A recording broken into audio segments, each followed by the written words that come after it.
The best businesses started in recessions and downturns. It wipes out a lot of people who were just kind of cruising. They don't have that will to lean into what's going on. What we do is business improvement focused in the mining space, improving the effectiveness and the efficiency of how a business runs. So that's how the book's evolved. It's due to be published at the end of this year. The key title is Mining for Value.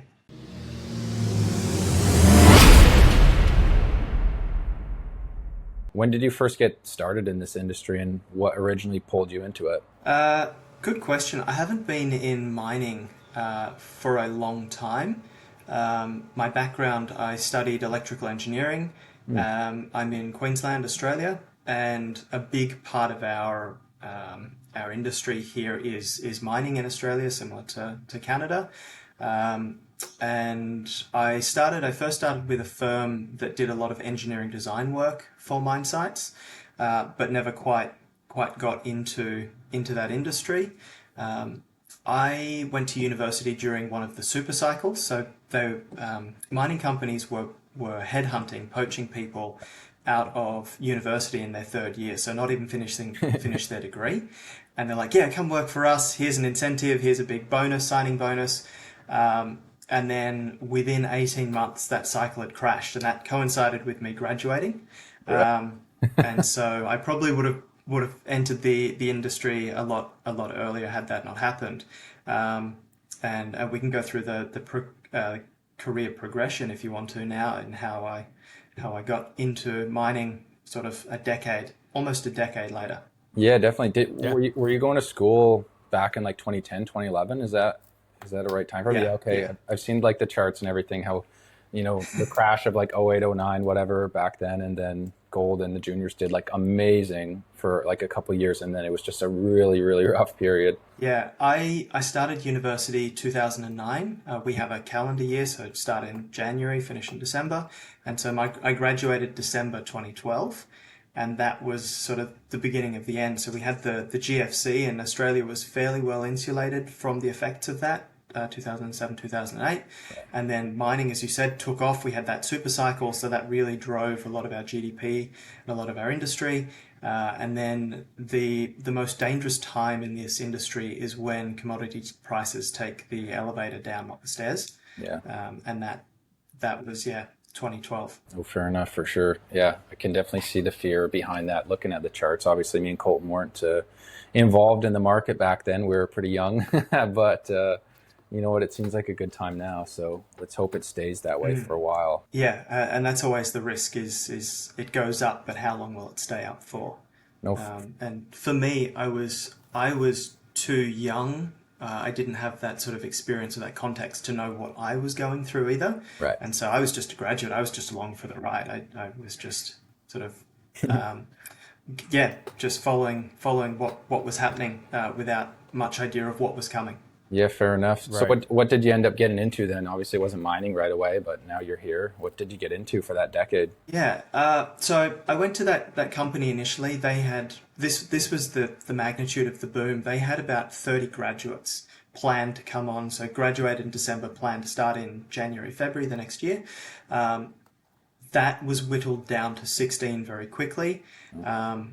And so then about 16 of us started in that cohort. I think we lasted about 4 or 5 months before there was just no longer any work. So there was a big project. They had all of these grads they were going to send us out to. So that was a really good learning experience for what we got to do there. Through a family connection, because we all saw the writing on the wall, things were just getting worse and worse and worse. I had an opportunity to move to Panama in Central America. Cool. So I just packed everything up into a suitcase, went over there. I spent 3 weeks on an remote island in the Caribbean learning Spanish. And so there's a Spanish immersion school there. And I knew that when I finished, I was going to this really remote part of Panama to work in agriculture. So it was almost like a project management internship. And it was for a startup company there, and they were doing meat. There's not a lot of sheep in Panama, so they were kickstarting the lamb industry and bringing that there. They had teak, the wood, which is used for construction a lot in places like India. And they were turning it into like an eco global retreat. So it was a fully organic farm. So I built the first solar powered wood kiln, drying kiln there. Panama is really hot, so it's great for growing wood, but you need to then cut it and dry it. So yeah, I did that. I had a 6-month visa, so I was there for 6 months. At the end of that, things in Australia were worse than when I left. So I was keeping track of people in my network, Facebook, LinkedIn. A lot of the people in my cohort were getting jobs in bars and things like that outside of the industry because nobody was hiring. And as a graduate, yes, you're a cheap resource, but you need supervision and people need to take a risk on you and people need to train you. It's a big ask. And so being a graduate in that time was really tough for a lot of people. I'm fortunate that I have citizenship in Australia, the UK, and Switzerland. So I was just applying for jobs everywhere. I was on every job board. I was anything with engineer in the title with not too much experience required. I was just shooting my shot. I spoke Spanish pretty well by that stage. Switzerland has 3 official languages. English is not one of them. Neither is Spanish. So that was challenging to get sort of a foot in the door. And ultimately, I just ran out of time in Panama. So I booked a flight to the UK. When I lived in Canada, I taught skiing there. One of my mates was from that time happened to be Scottish, so I just crashed on his couch. And by that stage, it was winter, and he sent me off to the ski fields. He's like, "Get off my couch. Here's a skiing job. Just go away and do that." And during that time, an engineering related job came through in the UK. So I took that, and that was kind of the real start of the engineering part of my career. And so I worked for them. I was in a grad program for them. I spoke Spanish. They were owned by a big Spanish company that wanted to start a grad program. So at the end of one of my rotations, they said, "Hey, do you want to stay in the UK or do you want to go and spend 6 months in Spain?" That's a no-brainer. It was for me. I had a hashtag around that time. I think it was around the time Instagram was coming out. So it was 2 suitcases and a backpack because that was my entire life. Wow. And so I was in Spain. I worked on this really cool project there. So that 6-month rotation came to an end, and I had 2 identical roles to try and build out my commercial experience. One was back in the UK, and one was in Qatar in the Middle East. And I was like, "Well, I've been to the UK, I haven't been to the Middle East. Let's go there." So that 6 months was meant to be, that turned into 12 months. And then basically within the same group of companies, I then moved back to the UK. I had an opportunity to join the office in Australia, in Sydney. It's the same group of companies. So I took that leap. And that for a few years was very much in the engineering space in Australia. But I think the big turning point in my career was I was on this big city building project, and a potential real inflection point for my career. And I could see everyone from the graduates fresh out of uni all the way down to retirement in this room. And I had this realization that I didn't want to be here. Like I didn't want to be any of these people in this career progression.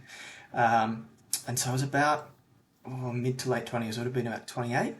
And then there's this crisis of, oh no, what do I do? What happens next? Like I've spent, you go to uni at 18, and so I'd been studying this and been in this now for 10 years.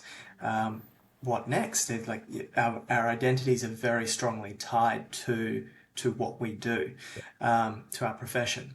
And so it took about 18 months from that realization, and that was working with sort of like a mindset coach about, well, what's important to me and those kinds of things to actually leave. And it was the golden handcuffs that did it for me. I got on a project, I got offered a promotion and a huge pay rise, and I basically jumped about 3 steps on the corporate ladder in one go.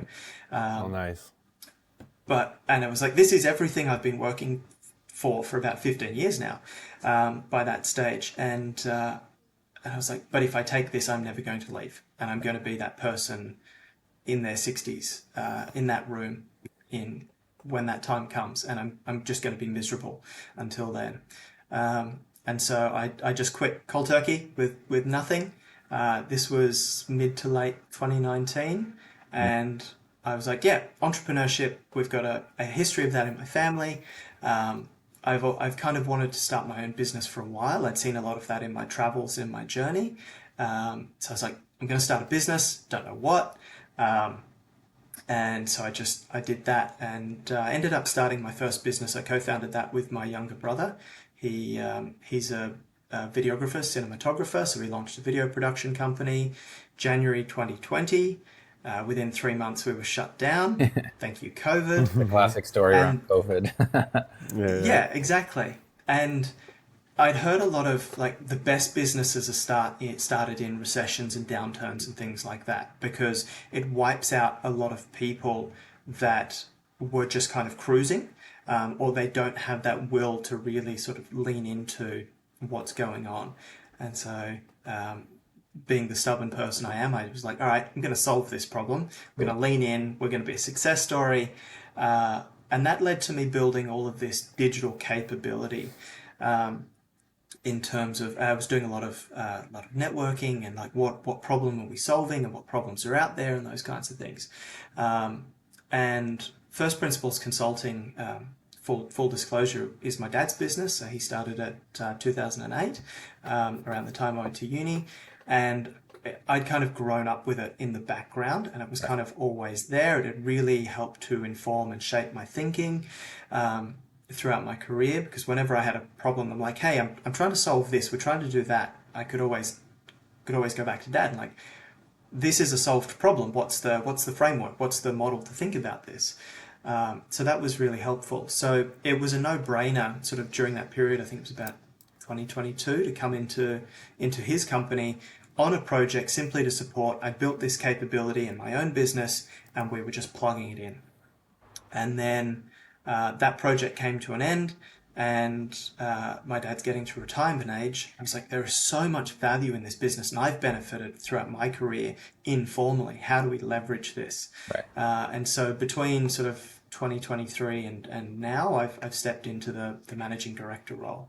And so, yeah, 2022, the short answer to your question was I came into the industry about 2022, into mining directly. And then obviously the business has evolved as I've stepped into it more. I find it quite interesting, Alex, that you've gone to all these different countries and kind of had a screw it mentality, jumping to Panama, the UK, Qatar, just going everywhere, right? So early in your career, what was some adversity you faced, as well as what were some lessons that really helped throughout your journey, right? Because those are big steps, going country to country. I couldn't do that. Yeah, I was fortunate that my life was fairly compact. So my family had traveled a lot, and so we were quite comfortable with travel. I didn't have a family, I didn't have pets, I didn't have anything like that was kind of keeping me anywhere. And so that was a big advantage for me that a lot of people don't have. And I just got to this thing that if an opportunity came up, I'd say yes. So it didn't matter really where people were sending me. It was like, hey, there's a job over there. Do you want to go? Yes. And so it was just, I think, being open to that, that sort of opportunity really, really helped. But the downside is it's really isolating, in terms of you're not building. I have friends that graduated from uni, they went to a company, they started on a grad program, and it was very linear, it was very predictable. They have a really strong friend network because they've kind of lived in the same area, and they had that big support network. I changed country about every 6 months for the first 5 years. So it's really hard to build that consistency, that support. It's quite isolating. And I really had no idea what I wanted to do. So those were the two biggest struggles, I think, was I'm doing this, and I had that idea in my head of this is where I wanted to go to, but I had this internal conflict that I don't really enjoy my job. I'm good at it because I kind of put my head down and work hard, but I don't enjoy it. And so how do you resolve that conflict? You don't have that support network to talk to work through this with. Everyone's kind of on their own journey. And so I really struggled with that. And that probably helped me saying yes to things, because it's like, well, I've never been to Spain before. Let's try that. Maybe that's the answer. I've never been to this. I've never tried this role. And so people talk about looking back, it's really easy to connect the dots, and a lot of people zigzag a lot. And you guys might be finding this in your own careers, where you start one thing and it doesn't quite fit and it leads to the next thing, and hey, this is closer, but what about it that over there? And the idea is that eventually you want to converge rather than diverge on an answer. So I think that was the mindset that helped me to get through a lot of that. Is, okay, this hasn't worked. What lessons can I take away? And oddly enough, one of the things that created structure was I'm now a chartered engineer. And so as part of that process, you have to log your experience. And so I started keeping like project logs about, this was the project I worked on, start date, end date, this was the scope, this was my role, this is what I did. And it kind of helped almost breadcrumb what I enjoyed and what I didn't enjoy. So that was something, looking back, that I wish I'd been more deliberate on, and that would be my thing. My advice to people going through it is, this is one big experiment. You don't need to know the answer, but document it in a way. And it might be podcasting, where you're talking about this. And I think Ali Abdul is a really great example of that. Like he started singing, and then he got into medicine, and his podcast started teaching people about how to pass exams. And now he's doing something related but different. So that was a lesson that I wish I had when I started. Yeah, right on. I mean, few things. Super cool that you've had those experiences, living all over in different places, learning different languages. Like, super cool. Part of me wishes that I did something like that, and it's not too late. Maybe it's in the cards for me. I go move to Panama or something at some point. Another thing too, definitely relate to what you've kind of been saying on a couple levels, which is super cool to hear. I guess one of them would be the documentation, like logging what you were doing is super interesting to hear, and how insightful that's been, because me and Colton talk about that all the time. We're newer to the podcasting. It's only been a month, but it's been really productive and fun. Same with content, or even logging on LinkedIn, writing 5 months ago, 6 months ago, and like following that journey. And like for me personally, coming into kind of like the mining industry, the capital markets industry, even in that short time frame, over 6 months, so interesting to see how, like, I came in, I thought one thing, I thought I had to get a job here and then maybe here, and like how that's progressed along the line. Been super, super insightful. And then the other thing you said, kind of about getting good at something and doing a job even though you don't really love it, and then kind of taking that leap to change it. Super cool to hear that you did that. And I relate to that. Colton kind of relates to that. We obviously didn't do what we did before as long as you, but I did construction for 5 years. I got a good job with a good company, building apartments, managing like up to 25 people at most. And then, you make decent money around that. It's kind of scary or hard to make the switch, but you want to. So it's kind of interesting navigating that and ultimately making the switch. So, super cool to hear that you made that switch. That's amazing. Did you see in that role, did you see people that were ahead of you in age or technical ability that were there because they felt they had to be, and they weren't happy doing the job? They kind of just got up, they put on, I heard the expression, they get up and they put the hard hat on every day. And they just put their head down, and they that's what I saw, is people that were really good engineers, but it wasn't what lit them up. It was just something they got into, and they kind of just got more miserable or less happy the longer they went. And that was kind of my wake-up call. I'm like, that's not the person I want to be in 10, 20, 30, 40 years' time. And I don't know if you had a similar experience on construction sites, because they're quite closely related.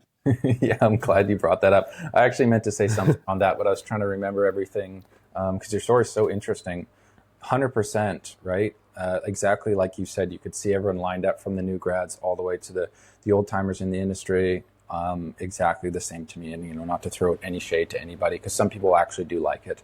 But unfortunately, 100%, I saw it every day. Saw people who were 17 and just out of high school, and they don't know what they want to do, but they want to make a couple bucks. And I saw people who were, I think the oldest person I worked with in construction, he was 78 years old, and we fired him at lunchtime because he was so bad. So Yeah. it's That's a good innings, because it's a hard industry. absolutely. Yeah, To do it very. that long is challenging. Yeah, but I think that's also part of the conflict as well. Is you see these people that don't enjoy it, but it's paying the bills, and they put their head down, and they're supporting a family, and that's what they're doing, and good on them. But you also see the other side, the people that are just super passionate about it, and you're like, which one am I? Like, maybe I just haven't done this long enough. Maybe I haven't progressed enough, or whatever, and I just haven't kind of got to be that person yet. And so it sounds like you saw both of those in there, and so good on you for recognizing that, hey, this wasn't for you at some point, and getting out of it. Realized it pretty early on, unfortunately. Stuck it through for a long time. Like most people, though, to be fair, you kind of just, you grind through it, you hit your point, and you get out. Or something that I found, to be fair, is there's people that didn't love it, but they accept it. And it's interesting because I didn't love it, but I didn't accept it either. And like, quite frankly, I was a lot more pissed off at work most of the time than those people were, just because I knew that there was something else I wanted to be doing instead, and I didn't kind of accept that. Yeah, you know what? This sucks, but this is reality, so I'll make the best of it. Well, Yeah. it's funny you say that, Tyler, because I was one of those people who kind of accepted that I was going to be there until I didn't, obviously. But for a bit there, I was like, okay, I got to do this for the next 40 years. I chose this right out of high school. This is my path. It's a terrible mindset at the time, but we know many people who have lots of potential, but are still in that kind of mindset of they can't move on. Yeah, it's funny to think But about. at 18, 17, 18, Yeah. you just don't know better. And a lot of times you were born, you grew up in the same town, you're kind of restricted to this geographical area. Your friends do these certain things, and the ones that stay in your orbit tend to be the ones you work with or study with. And so that becomes your world. And where I'm at the moment, they've built a new hospital. It's kind of one of the big ones in the region. So a lot of my friend network are doctors. And so that's just geographically, they all work together. And so that's their friend group. And so none of them know anything outside of medicine. But that's just where they've all ended up. And that's what it tends to happen to us. Yeah, no, 100%. It's interesting. I guess your environment kind of shapes who you become until it doesn't, I suppose. And I guess for you, getting out into the world, going to Panama and Switzerland, Qatar and UK, like, you kind of see a different environment, which would probably be beneficial for a lot of people. I mean, I know tons of people who like never leave their hometown in their whole life. I went to high school with some people who never left my town, which is wild because I'm from a very, very small town on Vancouver Island. And they like literally haven't left. And it's wild. Like, it's in the forest. Yeah, and that's not uncommon, and historically that's always been the way. Like, if you think our generation, or the past 20, 30 years, has been sort of more the exception, where before that if you go way back, you'd go into what your parents did, which I have, ironically, but they would have a trade, and you'd go and you'd learn that trade, and then we went into schools, and then you'd go into a trade, and that's where you stayed, and historically you stayed in your town. Which is, And so I mean, looking it's back, kind of ingrained in society, that kind of mentality. So yeah, it's not uncommon. it is, and it's unfortunate. Like saying before, I can name 5 or 6 people off the top of my head that have so much potential, and it's just killing me not seeing them go towards what they're passionate about. They talk about it when they're not at work, but then they go pick up the hammer 7 to 3 every day and then complain about not liking their job or their body hurting, and it just hurts to see. Was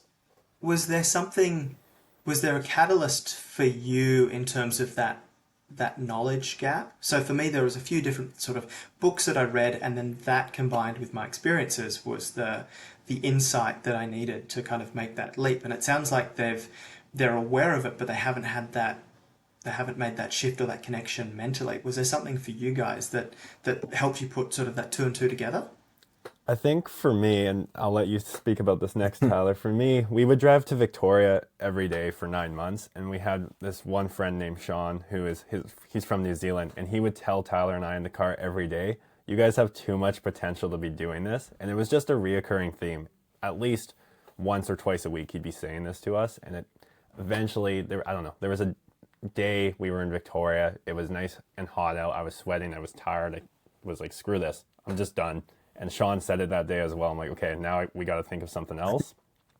But I didn't know what. So, I mean, I was always reading business, investing books. That was always my passion. But again, in that mindset of I didn't go to university, I couldn't get in. So then went to YouTube, just looking at other sources. And the biggest source was you need a network to get out. So then slowly started doing that over the next year. It was a slow process, but what about you, Tyler? What was kind of your ticket? Yeah, I mean, Sean was a good bug in the ear, that's for sure. Telling us that it pumps the ego a bit, but also kind of straightens you out because we knew what he was saying was true. At the end of the day, yeah, we're driving to Victoria, working, taking probably 13, 14 hours a day between the commute and work, and still coming home on a Wednesday night and getting on YouTube, learning about marketing. So, you combine that with someone bugging you every day saying, look what you're doing, look what you're capable of. Definitely helps. For me, like maybe to get specific to like the month or the day or whatever, it's kind of funny. I think it's just a really like long accumulation of studying business because it's interesting and, reading countless business books, self-help books, all the main ones that everybody reads, learning about it. And it just kind of added up. And I honestly think, I don't know if I can pinpoint there was like a day or a moment. I think it was just like I got pretty grumpy at work for a long period of time and really maybe had the more honest look in the mirror of like, let's figure this out. You're not happy. Let's figure this out. Because quite frankly, I was not very happy. Like my girlfriend says it all the time. I was sure grumpy that, over those couple months. And maybe to give you a little more context, Alex, me and Colton worked together for about a year. And then he went to a different company for, I don't know what, 4 or 5 months, maybe 6 months, maybe 6 months. Yeah. 6 months. Yeah. So the fact that we stopped working together probably sped up the process because like, what, we're best friends. We talk all day, every day. And even when we were working together, we were talking about the construction businesses that we're going to start or like the life insurance agencies we're going to start. So being on each other all the time like that and then having that disconnect from being together 10 hours a day, we probably just had a lot more time in our thoughts and decided it's time to get out. We need to figure something else out. Yeah. Back to your question before, Colton, around like lessons in adversity. I kind of mentioned it was very isolating. So I had a lot of that time in my thoughts as well. And exactly the same as you, it was like I was just getting more and more frustrated. I didn't have that person. I didn't have a Colton to talk to and bounce ideas off. I was reading books and all of those things. And similar thing, I got to a point where I was just FIFO for about 9 to 12 months, I think, and just to other capital cities and regional cities. So never like away on mine sites. But I was getting up at 3 to be at the airport by 4 to catch a 5 o'clock flight, and I was just even though like you like big over longer than 12-hour days, and because you don't get to bed late on the other end and all of that. Even then I was just learning and learning and learning. And then eventually you kind of reach that snap point. And you're like, it's not that I can't do this, I just won't do this anymore. I don't know what the answer is, but I'm gonna find it out. It's time to start figuring out what that answer is. At the end of the day, you're not going to get there until you start kind of trialing, erroring. And I think lots of people kind of go through that. So yeah, that's insightful to hear kind of your experiences. It's cool to hear a little bit about your career trajectory, how you went from uni to different jobs, traveling, and then obviously now First Principles. As an MD, maybe do you want to speak a little bit more about your work there, what you're doing, where you're taking it, what that kind of looks like? Yeah, sure. So First Principles Consulting was probably best described as a management consultancy. I don't like to use that term because people either don't know what it means or they've experienced they've had a bad experience with a company in that space. Right. So what we do, or what we historically have done, is business improvement, and it's been focused in the mining space, and business improvement is quite a broad term. It means a lot of things to a lot of people, but effectively it's improving the effectiveness and the efficiency of how a business runs from a management side. And so if you think about the meetings that you have to be in, or the approvals process, or getting people to do things, these are all aspects of leadership and management that are historically, or fairly typically not done well, because we're not taught how to lead. We're not taught how to run a good meeting. You guys would have experienced this on site. Like you probably had a pre-start or something like that, and you turned up, and that was the structure, and eventually you would run it. And you're giving out tasks for the day, and you just do what people did before you. And so it becomes really inefficient, ineffective, people disconnect, all of those things. So that's what the business did historically, and that's what my dad built, and that was all about how do you build leaders, how do you, as for engineers coming up through mining, so you're a graduate, and then you're an engineer, and then you're a team lead, so you're delivering results through people, and then you become a manager and an executive, and it goes like that. But no one teaches you the soft skills along the way. So how do we build the soft skills and some of that self-awareness? How do we create a culture that is conducive to the results we want to achieve?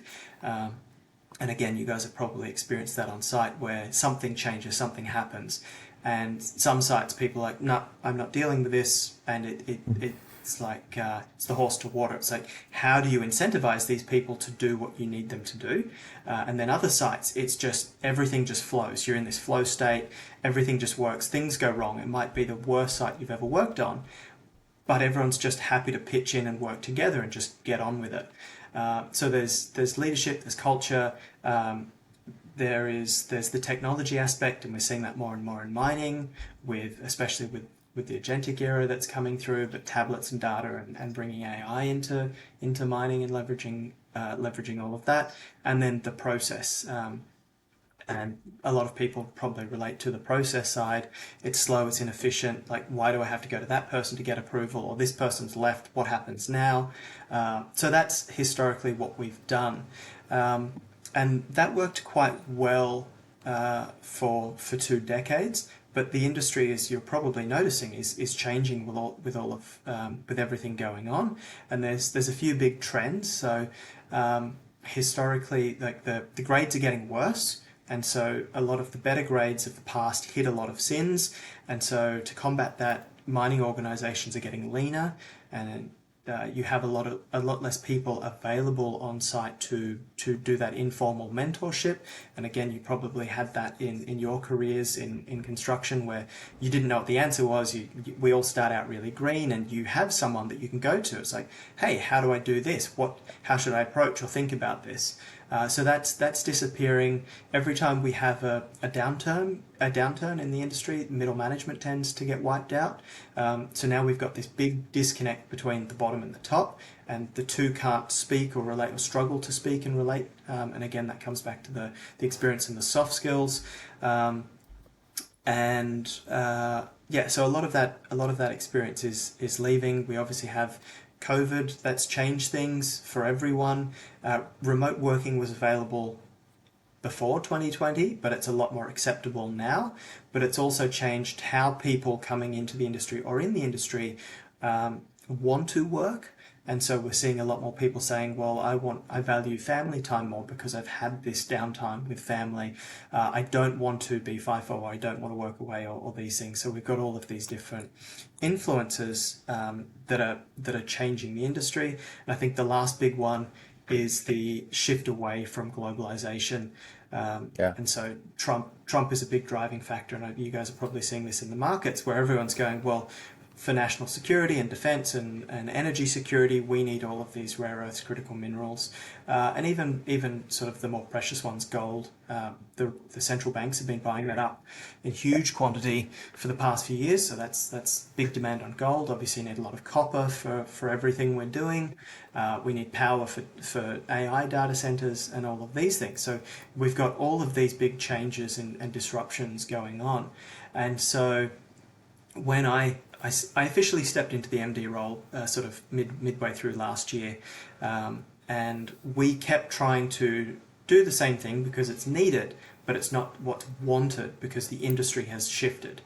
And so how do we, for lack of a better phrase, stay relevant? Like what does the industry want and need? Yeah. And I really struggled with that for sort of the first 2 years I was in the business and thinking about like taking it over and where does it go.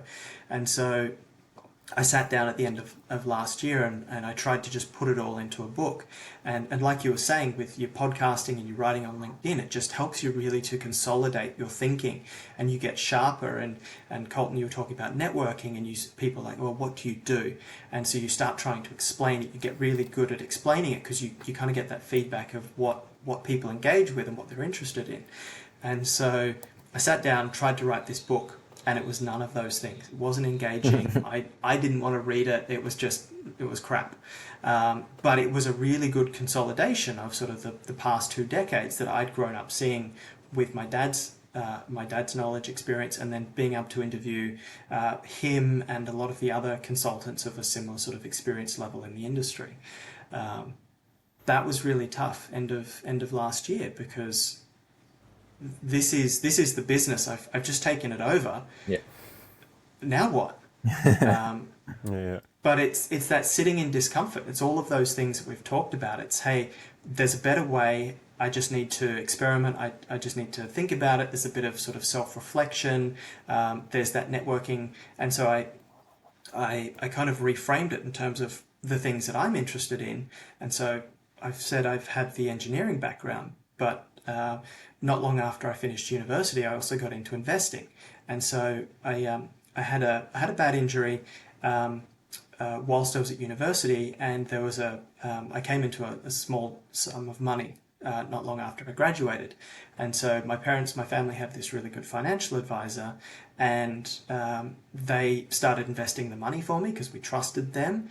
And all of a sudden I'm in my early to mid 20s, and I'm seeing this money just growing. I'm not doing anything. I wake up, it's gone up, all of these things.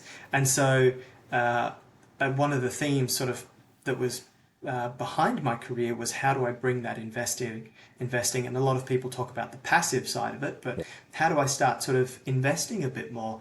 And you talk about sort of the books, like the common books. So Rich Dad Poor Dad is where most people start.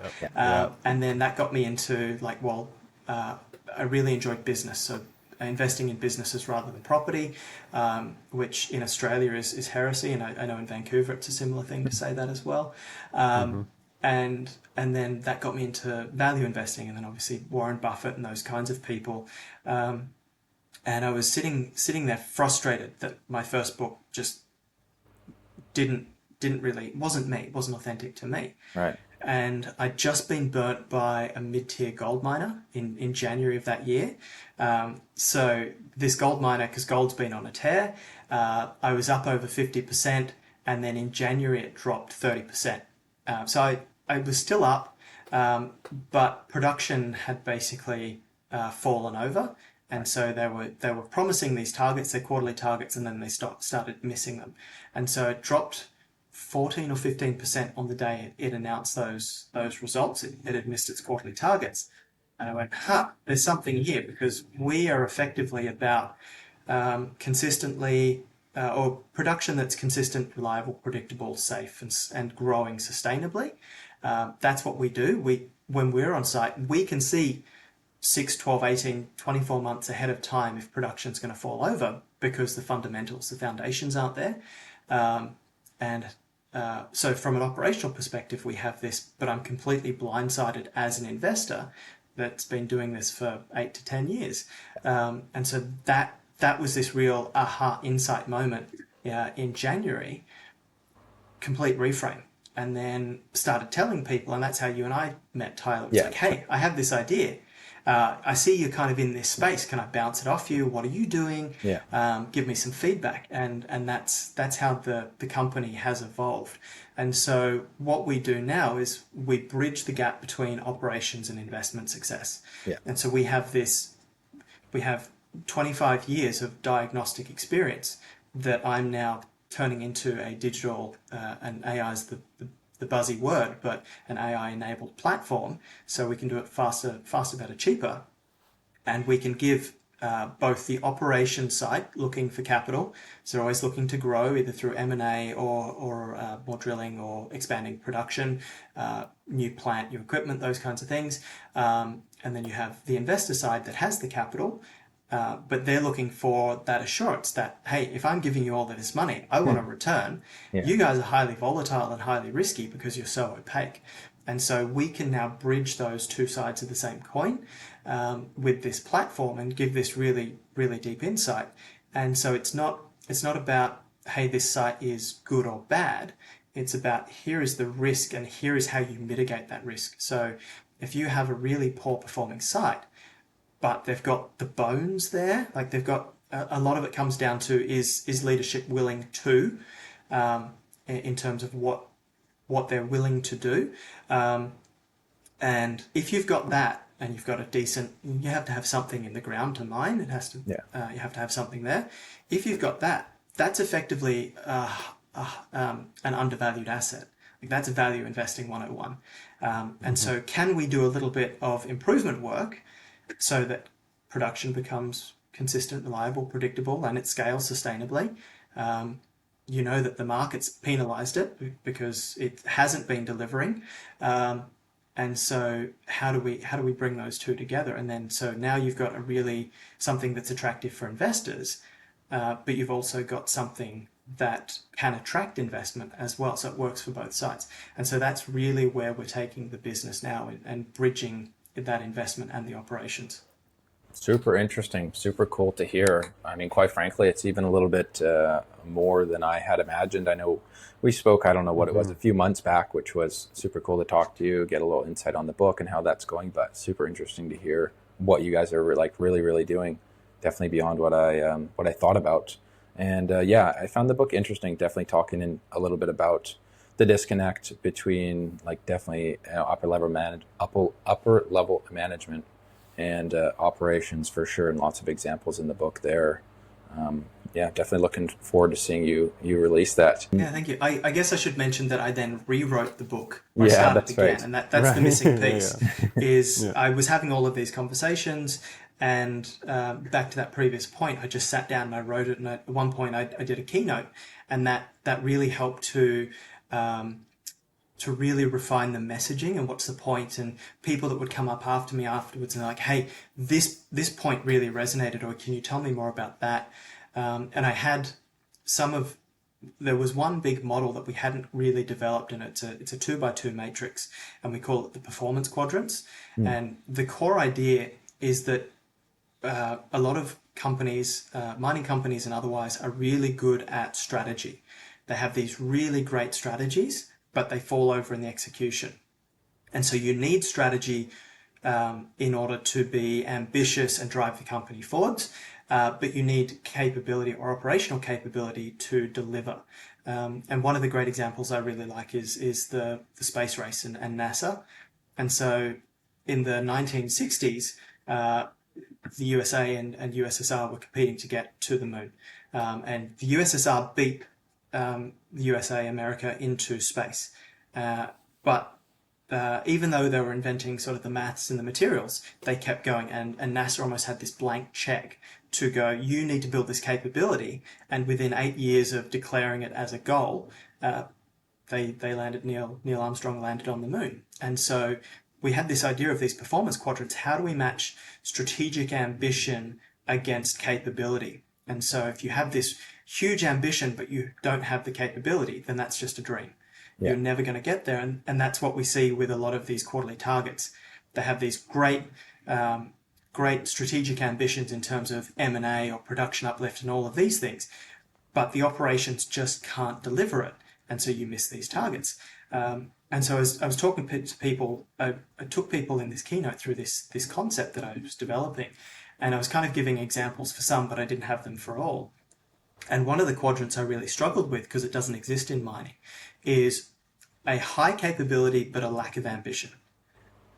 And right. I can't think of any mine site or any mining company, past or present, that has existed in that space. They're just like, we're awesome. Yeah. We barely have to try, and we're just printing money so consistently. It doesn't exist. And so, that would be nice. Someone came up to me and they're like, what about Kodak, the camera company? And so they were one of the biggest, the film companies, sort of right up to the 90s. One of their engineers had developed a digital camera, first digital camera invented, they owned the patent. Within a decade, the company no longer exists because they had this capability, but they just weren't ambitious enough. And so there was this huge disconnect. And so that I got a lot of value from talking to people and sharing ideas and getting feedback. And so that one came from just someone after a speech. And so that's how the book's evolved, and it's still evolving. Ideally, it's due to be published at the end of this year. So the key title is Mining for Value. And you can see why that's come about. Amazing, for sure, 100%. Really appreciate you sharing your story today, Alex. It was cool for me. I mean, just to hear a little bit more in depth from last time we spoke, and to get a good idea as to where you're taking the company and writing the book now. That's amazing. Super excited to see the book drop. Definitely be proud to promote it a little bit for you, share it around when it does drop. We'll be keeping an eye on that. So yeah, thanks a lot for getting on today. I really appreciate it. Oh, thanks for the invite. Thanks for the time, and I appreciate the support and helping to shape the ideas and hopefully eventually promote a book. So yeah, no, thanks. Yeah. Thanks again, guys. Yes. I really enjoyed it. It's been good.